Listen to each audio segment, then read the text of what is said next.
I like the making, just the way I've always enjoyed making clothes for the children, but it's got to be more than that. It's got to have this emotional involvement too.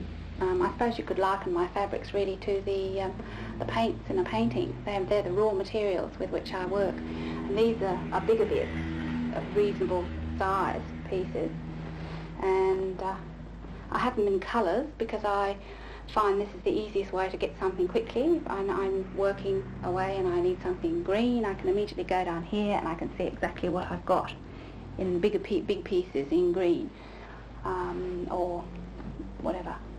And then these threads, reels of cotton, this is another component of the work. I find I get really enormous quantities of cotton. They're stacked up, really quite deep along here. And I never really seem to have exactly the right shade anyway. It's incredible. One always seems to have to buy something for a particular piece of work. There are many shades of the same colour. And over here, this is where I keep the smaller pieces. Little tiny pieces. I never throw anything away. A bit of something as small as that, which might look as though it's just a little scrap and should be chucked away, that might be exactly what I need, that change of colour there, and that for a piece of work.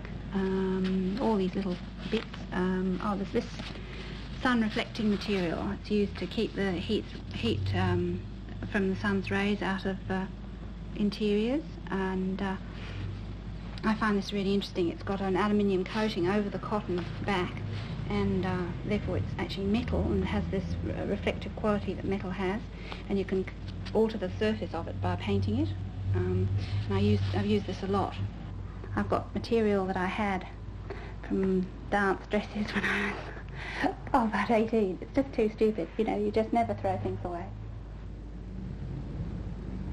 I seem to work in 3-year cycles, working for 3 years on a particular theme and a particular emotional involvement with something. And I felt that there was an awful lot of work which was just made to hang on the wall, and craft work, I should perhaps say. It didn't seem to have any real quality other than the quality of the material. And I was trying to investigate the possibility of giving the material other qualities, emotional qualities, and also the other uses. Therefore I was trying to do things where you were emotionally involved in the subject matter and also be able to give the work some other use other than just being on the wall, to be able to be worn. Our family and 3 other families have joined together to buy this farm in the country, which I absolutely love. And I really felt the real need to try and translate my love of this place into my work. And there was a sort of sequential evolvement of my doing this particular work at the moment. Just the environment and the hills, the trees against the sky and the buildings in this landscape. I lie on my tummy on the grass and peer into the grass to see what I can see there. But it's just sort of fabulous to me and to keep going back to the same place. If you keep going back to the same thing, you get to know a particular plant and a particular line of hill and a particular group of trees, that you see them over and over again, and they become far more meaningful than something you just see every now and then. And a fly, when you look at a fly has all sorts of emotional context for people. People can say, dirty flies, or you can look at one of those greeny, shiny, blue bottle-y sort of flies, and it's really the most beautiful thing, But a fly crawling over a hand will produce an emotional reaction when someone looks at it. Well, I'd like to sort of think about this reaction and try and sort of manipulate that sort of emotional reaction.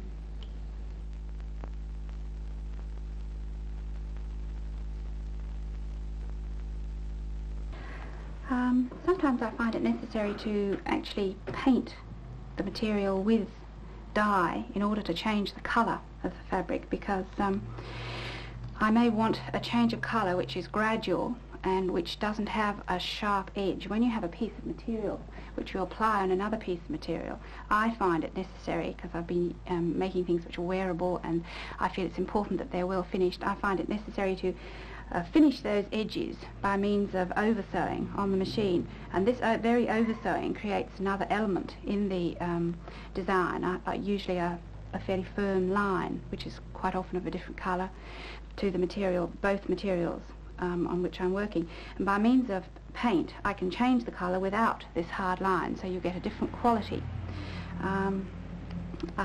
You can change it by using a brush or by using a mouth diffuser and spraying the fabric. I've been using stencils too, which I was making there.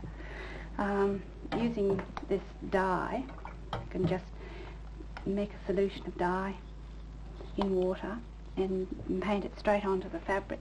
Now, I've got two sorts of fabric here because different fabric takes the dye in different ways.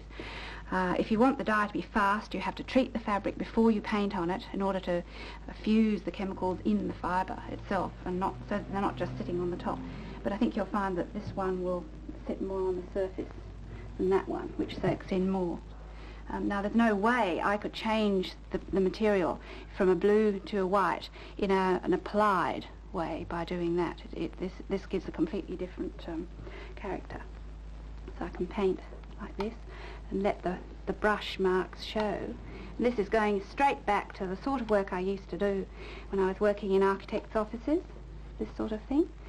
Well, there's also the possibility of using stencils, which I at the moment I'm just cutting out bits of plastic because they're waterproof, and then sticking these stencils on the fabric, however you like, and then playing with more dye, which is perhaps a slightly different colour, and use this little mouth diffuser thing, which I've had since I was at art school, more years than I care to mention. And low.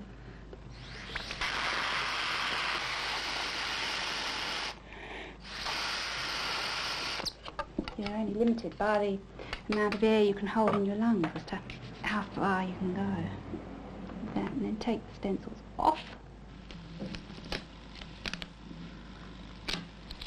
I've got a bit of dye running in there because the thing wasn't stuck down firmly enough, and by going like that I've got dye under the side there.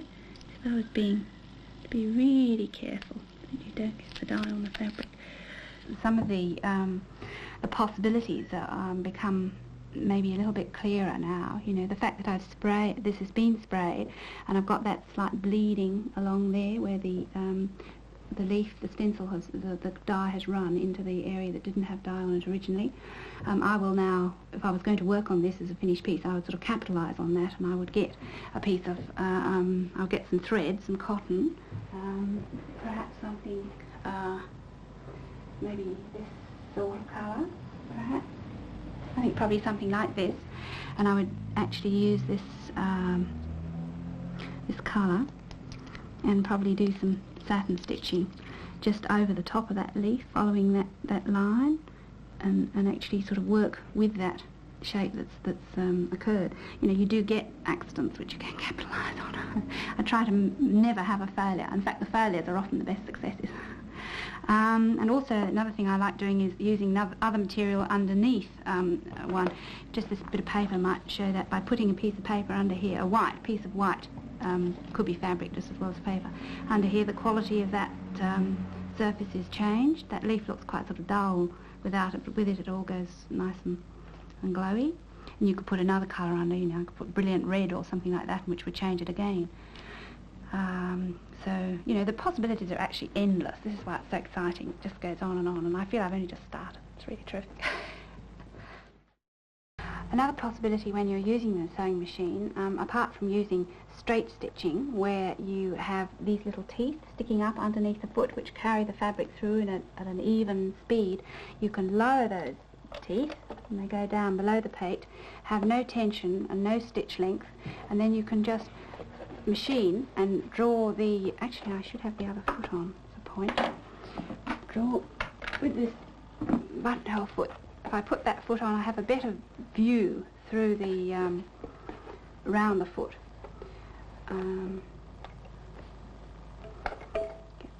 thread up to the top, like that. And then you can just move the material underneath the needle just as you would move a pencil over a piece of paper. It's just reversed, but the principle is much the same.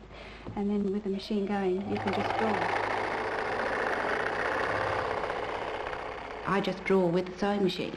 The sewing machine is like a pencil and the material underneath is like the piece of paper, and instead of moving the pencil over the paper, you move the fibre under the needle. Drawing is terribly important to me. I've always made drawings and done drawings, both in my work and just for the love of it. And drawing is definitely the basis of my work. So drawing is terribly important, and I always start every piece of work by making lots and lots of drawings. And then from those drawings I abstract and refine and redraw for quite a long time until I've got what I want. And then where there's a particular element in the design that it's important, where it's important that this particular element is exactly the way it is, I sew right through the drawing I've made onto the material and then rip the drawing off so that I have an exact representation of my drawing on the fabric.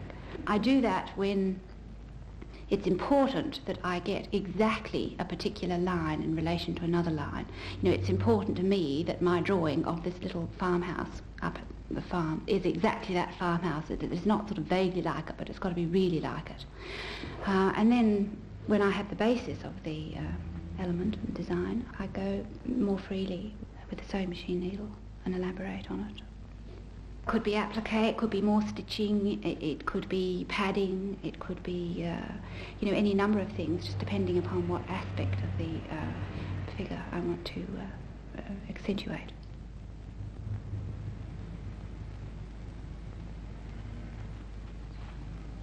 I do find sometimes that a material can enhance a concept.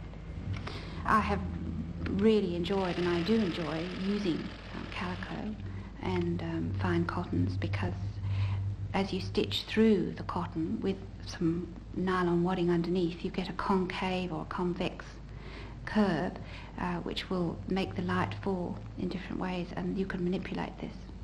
And it's a more subtle way of using fibre, I suppose, than using all the heavy textures that you get with furnishing fabrics. I used to do very, very big things, whereas now I'm doing a far more intimate thing. So not only is the subject matter more intimate, but the fibre is finer and the scale is smaller.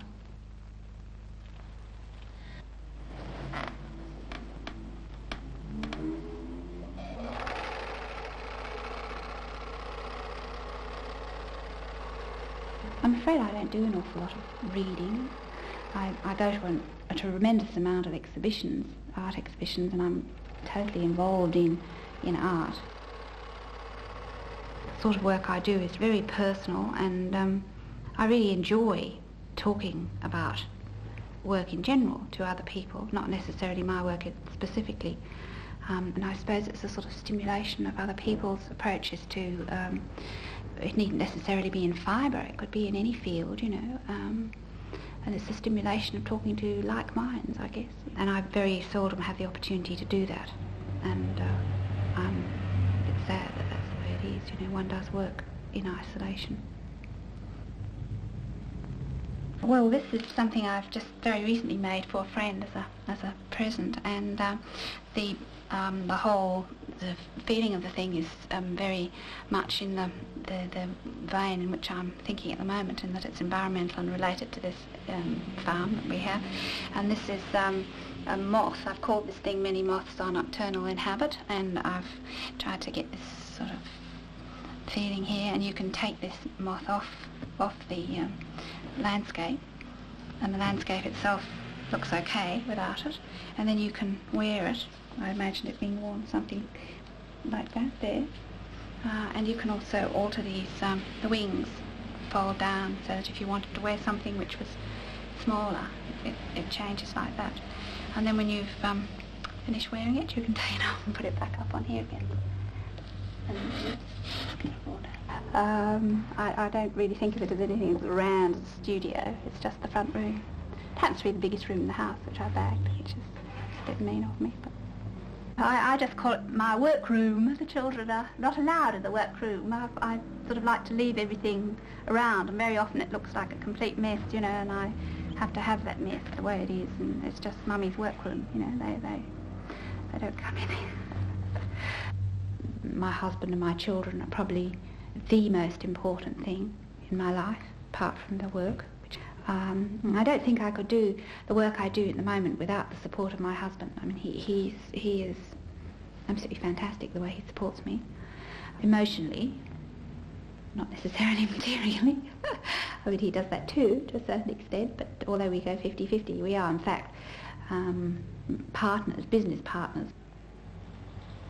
I have a real need to, I mean, it sounds corny, be creative. I have a real need to create something, whether it be it a picture, a drawing, something. I just actually need to do that in order to keep going from month to month, from year to year. The reason I create these particular things in this particular way with this particular medium, fibre, is just possibly a force of circumstances and the events which have occurred in my life which have made it the best way to be creative.